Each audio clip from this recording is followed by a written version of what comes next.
Hello friends, welcome back to my channel. आणि आज आपण आपल्या चॅनलमध्ये ना नॉनव्हेजची रेसिपी घेऊन आलेलो आहोत। खूप दिवस झाले आपण चॅनलवरती काहीही नॉनव्हेज बनवलं नाहीये। आज ना घरी प्रॉन्स आणले होते आणि म्हटलं की त्या निमित्ताने तुमच्यासोबत मस्त अशी प्रॉन्सची रेसिपी शेअर करा। त्याच्यामुळे आज आपण ना पोटॅटो प्रॉन्स ग्रेव्ही बनवणार आहोत, खूप सोप्या पद्धतीने आणि अगदी झटपट आणि कमाल अशी ही रेसिपी आहे। तुम्ही जर नॉन व्हेजिटेरियन असाल ना तर तुम्हाला ही रेसिपी नक्कीच आवडणार आहे। चला तर मग अजिबात उशीर न करता आपण लगेचच रेसिपीला सुरुवात करूया। आता पोटॅटो प्रॉन्स ग्रेव्ही बनवण्यासाठी इथे सगळ्यात पहिल्यांदा आपण प्रॉन्स घेतलेले आहेत। अगदी मोठ्या आकाराचे असे हे प्रॉन्स आहेत। छान असे आपण ते क्लीन करून घेतले। त्याच्यामध्ये जो काळा धागा असतो ना तो सुद्धा काढून टाकायचा। प्रॉन्स क्लीन करायची रेसिपी आपण ऑलरेडी चॅनलवरती खूप वेळा दाखवली की तुम्ही मार्केटमधून सुद्धा जेव्हा फिश आणता ना तेव्हा तिथे सुद्धा हे असं मच्छी वगैरे काही घेतली किंवा प्रॉन्स वगैरे घेतले तर ते क्लीन करून देतात। अशा पद्धतीने हे प्रॉन्स आता आपण घेतलेले आहेत, छान असे धुवून घेतलेत। आता इथे ना एक कच्चा बटाटा आहे जो आपण सोलून घेतलेला आहे आणि त्याच्या अशा पद्धतीने छोटे छोटे तुकडे करून घेतलेले आहेत। आता आपल्याला ना वाटण तयार करून घ्यायचे, त्यासाठी आपण इथे काही बेसिक तयारी करून घेतलेली आहे। मी तुम्हाला एक एक करून दाखवते। आता इथे आपण मिक्सरचं मोठ्या आकाराचं भांडं घेतलेलं आहे। त्यामध्ये ना हा तुकडा केलेले टोमॅटो टाकूयात। साधारणतः एक टोमॅटो आहे। एक कांदा आपण उभा चिरून घेतलाय तो यामध्ये टाकायचा आहे। इथे ना साधारणतः पाववाटी इतकं खोबरं आहे ते यामध्ये टाकूया। सुकं खोबरं घेतलंय आपण। भरपूर अशी कोथिंबीर घेतलेली आहे। एक मोठा चमचाभर इतके धणे घेतलेत। इथे ना 3-4 आल्याचे तुकडे घेतलेले आहेत।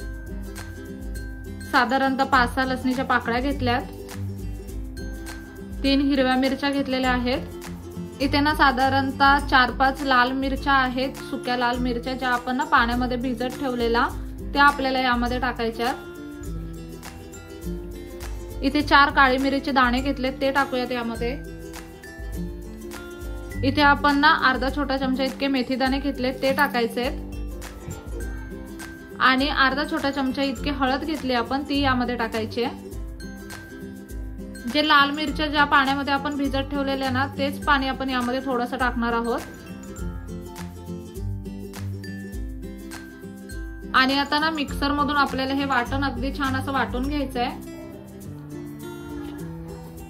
इथे तुम्ही पाहू शकता मिक्सर मधून एक अगदी छान असं वाटण आपण तयार करून घेतलेलं आहे।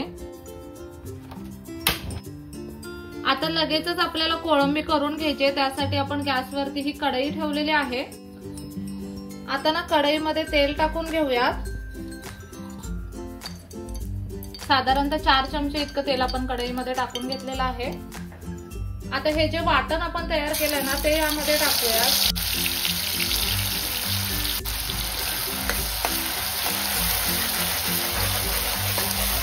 आता ना तेलावरती हे वाटण आपल्याला अगदी मस्त असं परतून घ्यायचंय, साधारणतः 4-5 मिनिटासाठी।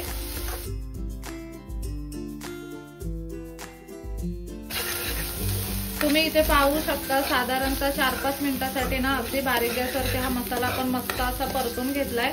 आता ह्या मसाल्याला ना कडेने तेल सुद्धा सुटायला लागलेलं आहे। आता हे जे प्रॉन्स आहेत ते आपल्याला यामध्ये टाकायचे आहेत। आता हा जो बटाटा आपण पाण्यात भिजत ठेवलेला तो आपल्याला यामध्ये टाकून घ्यायचा आहे। हे सगळं ना एकदा व्यवस्थित मिक्स करून घेऊयात।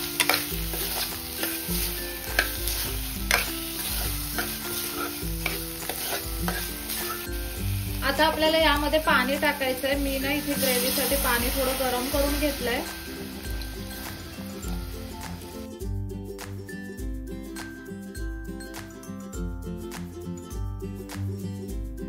आवश्यकतेप्रमाणे पाणी यामध्ये ऍड करायचंय। आता ना मी गॅस मोठा करते आणि ह्याला एक मस्त अशी उकळी येऊ देत। इथे तुम्ही पाहू शकता ग्रेव्हीला एक मस्त अशी उकळी आलेली आहे।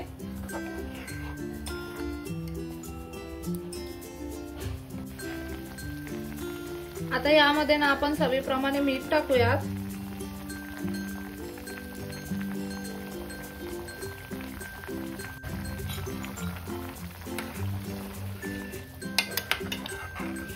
एकदा ना चमचा फिरून घेऊया त्यामध्ये।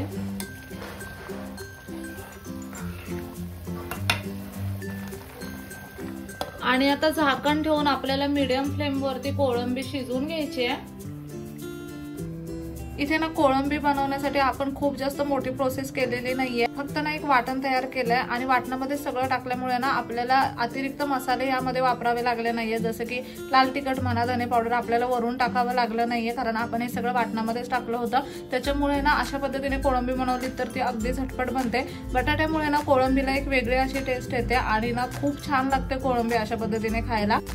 आता ना ही कोळंबी आपल्याला शिजून घ्यायची आहे, साधारणतः 10 ते 12 मिनिटं आपण ही कोळंबी मस्त अशी शिजवून घेऊया। त्यात आपण त्याच्यामध्ये गरम पाणी टाकलेलं आहे, त्याच्यामुळे ती अजून थोडी लवकर शिजली जाईल।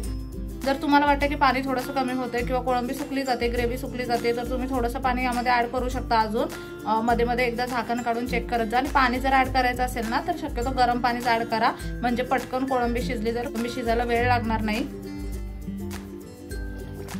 इथे ना तुम्ही पाहू शकता मस्त अशी ही कोळंबी आपण ना शिजवून घेतलेली आहे। अगदी छान अशी कोळंबी पण शिजलेली आहे आणि बटाटे सुद्धा मस्त असे शिजलेत।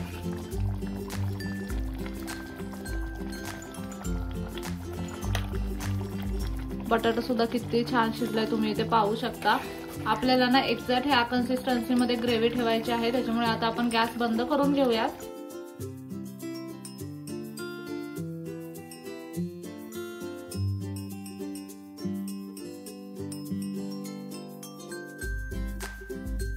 वरून ना गार्निशिंग साठी मस्त अशी कोथिंबीर टाकूयात।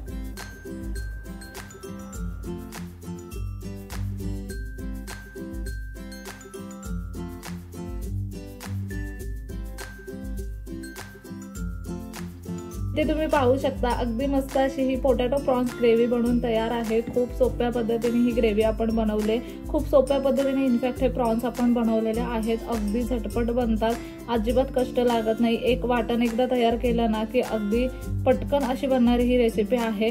अशा पद्धतीने प्रॉन्स खायला खरंच खूप छान लागतात। हे प्रॉन्स तुम्ही ना भाकरी सोबत खाऊ शकता, चपाती सोबत किंवा भातासोबत सुद्धा तुम्ही खाऊ शकता। मस्त अशी ग्रेव्ही भातासोबत खूप छान लागते खायला। अतिशय सोप्या पद्धतीने आपण ही रेसिपी बनवली आहे। तुम्ही सुद्धा कधी नॉनव्हेज बनवायचं असेल घरी किंवा प्रॉन्स बनवायचे असतील घरी, ही रेसिपी नक्की घरी ट्राय करा। कसा वाटला व्हिडिओ मला कमेंट करून नक्की सांगा। चला तर मग नेक्स्ट व्हिडिओ मध्ये भेटूया, तोपर्यंत मस्त खा, भरपूर फिरा आणि आनंदी राहा।